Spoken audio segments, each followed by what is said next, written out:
वो छदाही तो ऐसा लगता था बुझा था कि वीर कुंवर सिंह के साड़ू। वाह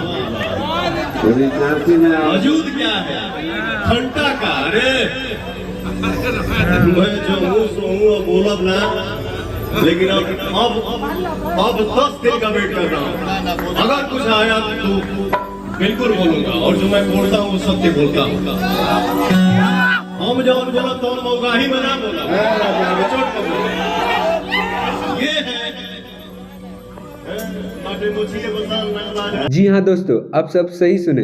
पावर स्टार फिर से उसी रंग में आ चुके हैं जैसे कि वो पहले थे, और हमेशा रहेंगे, ये हमको उम्मीद है। जैसे कि आप लोगों ने देखा कि अक्षर सिंह के पिता विपिन सिंह को कैसे लताड़े, क्योंकि वो रिटर्न गिफ्ट में ये उनके लिए दिए हैं। और आप सब क्या राय है इसमें कमेंट सेक्शन में ज़रूर दीजिएगा, और बने रहिए हमारे साथ ऐसे ही। ये तो अभी टेलर है, पिक्चर अभी बाकी है। Power star Pawan Singh.